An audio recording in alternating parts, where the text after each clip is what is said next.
Buen día, el día de hoy realizaremos la presentación de la unidad número 4 de la materia de operaciones unitarias 2, que lleva como nombre absorción e intercambio iónico. Presentaremos mis compañeras Luz María Guillén Reyes, Carla Linet Minaja Trujillo y su servidora Sofía Alejandra Vargas Ramírez. La maestra titular de la materia es la maestra en ciencias Carmen Judith Gutiérrez García. En la pantalla podemos observar los temas que se van a desarrollar durante la presentación. Comenzaremos hablando sobre la absorción. La adsorción es la remoción por adherencia de las impurezas, de los líquidos, gases, materias suspendidas, coloides, moléculas, átomos y iones disueltos de las sustancias en la superficie, que incluyen los poros o superficie interna del adsorbente, interfaz entre las dos fases. En las imágenes que se muestran en la parte inferior podemos observar gráficamente cómo se lleva a cabo la adsorción y cómo ésta difiere de la absorción. En los procesos de adsorción, uno o más componentes de una corriente de gas o de líquido se absorben en la superficie de un sólido y se lleva a cabo una separación. En los procesos comerciales, el adsorbente generalmente tiene la forma de partículas pequeñas en un lecho fijo. El flujo se hace pasar por el lecho y las partículas sólidas absorben componentes del fluido. Cuando el lecho está casi saturado, el flujo se detiene y el lecho se regenera térmicamente o por otros métodos, de modo que ocurre una desorción. Así se recupera el material adsorbido, conocido como adsorbato, y el adsorbente sólido queda listo para otro ciclo de adsorción. Para lograr una mayor área superficial por unidad de volumen, para la adsorción se prefieren partículas sólidas porosas de diámetros pequeños. Existen dos tipos de adsorción, la adsorción física y la adsorción química. Hablando de la adsorción física o fisisorción, en este tipo de absorción, las sustancias absorbidas no penetran dentro de la estructura del sólido ni se disuelven en ella. Predominan las fuerzas de Van der Waals. El adsorbato conserva su identidad. Es reversible si la temperatura y la presión baja y se generan multicapas cuando el adsorbato conserva su identidad. Por otra parte, la absorción química o quimisorción presenta las siguientes características. Es el resultado de la interacción química entre el sólido y la sustancia absorbida. Predominan los enlaces químicos. El absorbato puede perder su identidad. Es un proceso irreversible y en comparación con la fisisorción, en esta se van a generar solo una monocapa. Bien, por otra parte tenemos los tipos de absorbentes y características. Los absorbentes tienen una forma de pelotitas o gránulos y su tamaño va de cerca de los 0.1 a 12 milímetros, en donde los más grandes se utilizan en los lechos empacados. Tienen una estructura porosa con poros muy finos, los cuales pueden alcanzar hasta un 50% el volumen total de la partícula. Los siguientes tipos de absorbentes se caracterizan por tener grandes superficies que van desde los 100 hasta los 2000 metros cuadrados sobre gramo. El carbón activado, que proviene de la descomposición térmica de la madera, cortezas vegetales o carbón, y tiene áreas superficiales de 300 a 1200 metros cuadrados sobre gramo, con un promedio de diámetro de poro de 10 a 60 angstroms. El gel de sílice se fabrica tratando con ácido una solución de silicato de sodio y posteriormente se seca. Tiene un área superficial de 600 a 800 metros cuadrados sobre gramo y un promedio de diámetro de poro de 20 a 50 angstroms. La alúmina activada, para preparar este material se activa el óxido de aluminio hidratado calentándolo para extraer el agua. Las áreas superficiales fluctúan entre los 200 y 500 metros cuadrados sobre gramo con un promedio de diámetro de poro de 20 a 140 angstroms. Las zeolitas tipo tamiz molecular son aluminosilicatos cristalinos porosos que forman una red cristalina abierta que tiene poros de uniformidad precisa. Las diversas zeolitas tienen tamaños de poro que van de cerca de los 3 a 10 angstroms.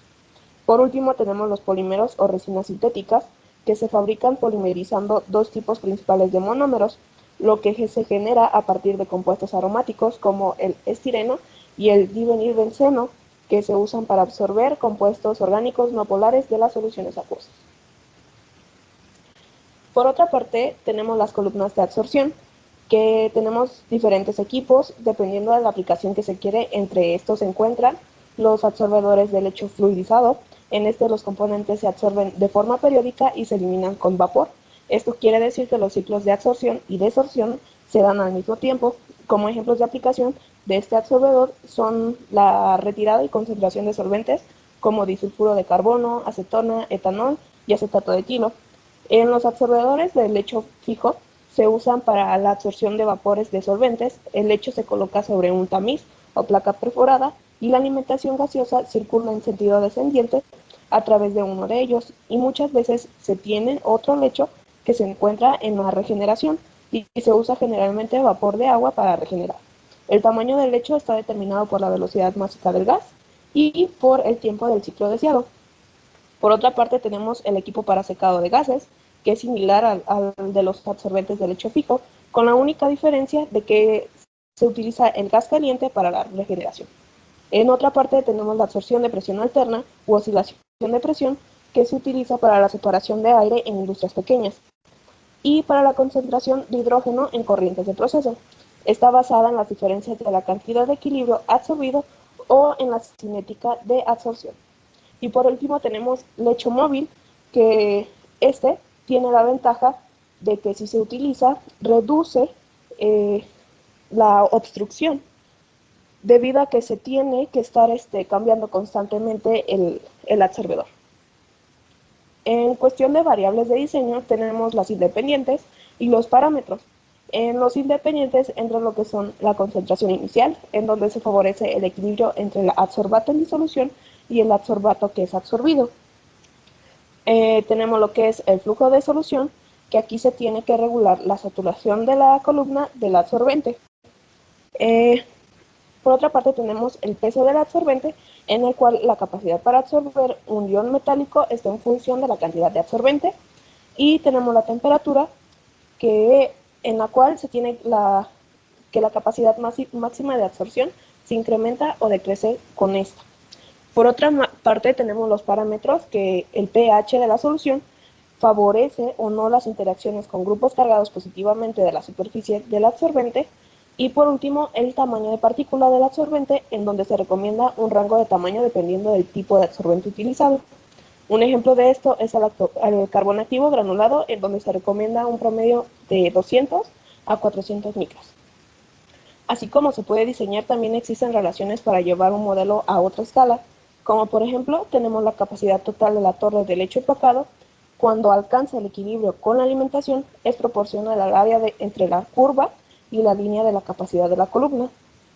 Para determinar la longitud del lecho utilizada hasta el punto de ruptura, se necesita multiplicar la longitud total del lecho por la fracción de la capacidad o la longitud total del lecho utilizada hasta el punto de ruptura. Una de las aplicaciones más conocidas de la absorción en el mundo industrial es la extracción de humedad del aire comprimido, lo cual se consigue haciendo pasar el aire comprimido a través de un lecho de alúmina activa u otros materiales con efecto de absorción a la molécula de agua. El carbón activo se usa, por ejemplo, en los siguientes procesos: depuración de agua subterránea, decloración del agua, depuración de aguas para piscinas, refinamiento de las aguas residuales tratadas, y en imagen se puede observar un ejemplo de la decloración del agua potable, donde utilizan como absorbente carbón activo. El carbón activo viene en dos variaciones: carbón activo en polvo, que es PAC, y carbón activado granular, GAC. La versión de GAC se utiliza sobre todo en el tratamiento de aguas y puede fijar las siguientes sustancias solubles para absorción: absorción de sustancias no polares como el aceite mineral, Vitex, que es un acrónimo que significa benceno, tolueno, etilbenceno y xileno, polihidrocarburos aromáticos, y absorción de sustancias halogenadas como el yodo, bromo, cloro, hidrógeno y flúor.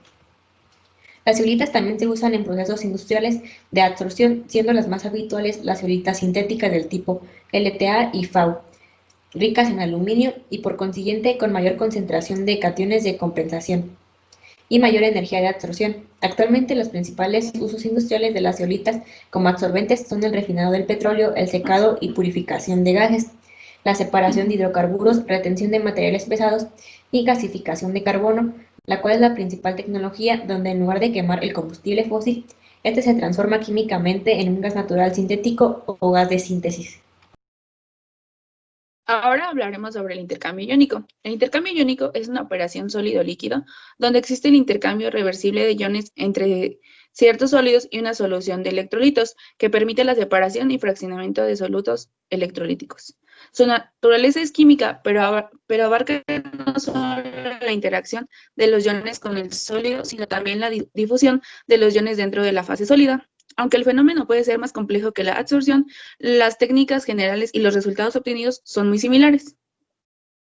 El intercambio iónico tiene diversas aplicaciones, entre las cuales se encuentra el ablandamiento del agua, la desalinización del agua, la desmineralización del agua, recuperación de uranio a partir de soluciones de lixiviación ácida, recuperación de antibióticos de caldos de fermentación, recuperación de vitaminas de caldos de fermentación, entre otros. El intercambio iónico es un proceso que sus mayores aplicaciones se encuentran en los tratamientos de agua.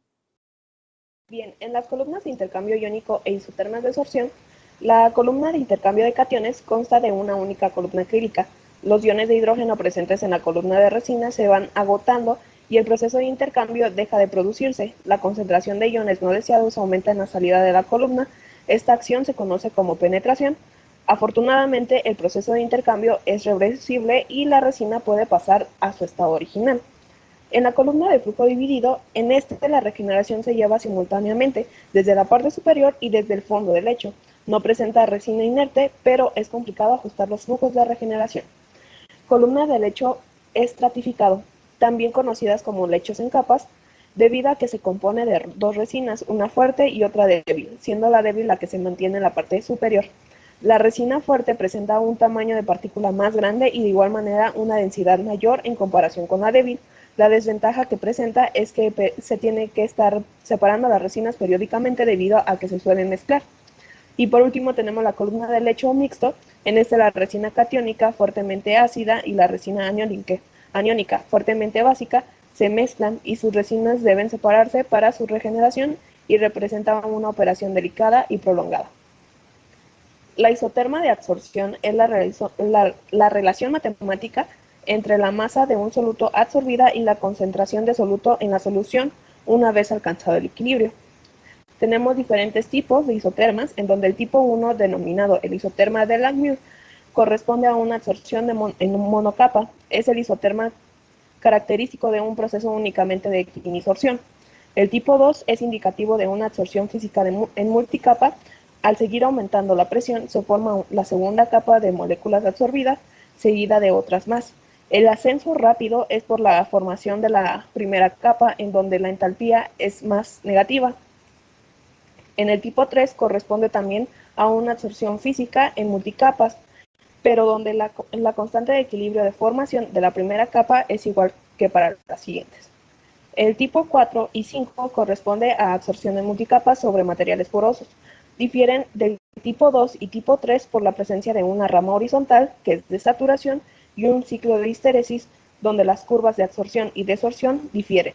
En las relaciones de equilibrio que se expresan normalmente como isotermas de absorción, son gráficas en las que en el eje de las abscisas está dado por la concentración de soluto en equilibrio de la solución, y el eje de las ordenadas está conformado por la concentración de soluto en equilibrio en la superficie del absorbente. En la figura se muestran los tipos de isotermas más comunes, que son isoterma lineal, isoterma de Langmuir y el isoterma de Freundlich.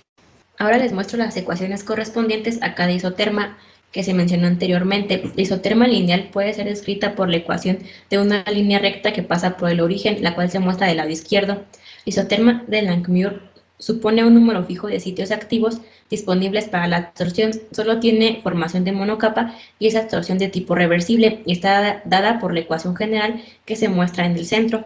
Y debajo se muestra la ecuación linealizada. La isoterma de Freundlich, que es solo para una región diluida de concentraciones y una correlación para hidrocarburos gaseosos en carbón activado. La ecuación general se describe por medio de una ecuación exponencial e empírica y también se muestra la ecuación linealizada, ambas del lado derecho. En el recuadro se encuentra el significado de cada una de las variables. Por último, tenemos la solución de un problema de absorción que nos dice que se realizaron en el laboratorio pruebas por lote utilizando soluciones de fenol en agua y partículas granulares de carbón activado. Los datos de equilibrio a la temperatura ambiente se muestran en la tabla a continuación y nos pide determinar la isoterma que concuerda con los datos por el método gráfico. Y de acuerdo al problema, el absorbato es el fenol, la fase fluida el agua y el absorbente el carbón activado. Ahora mostramos la solución, donde se graficaron en un programa de cálculo los datos proporcionados para las diferentes isotermas utilizando la ecuación linealizada para determinar a qué tipo de isotermas se ajustan. En la parte inferior se muestran los gráficos correspondientes al isoterma lineal y de Langmuir, donde se puede observar que el ajuste no es bueno, por lo tanto son descartados.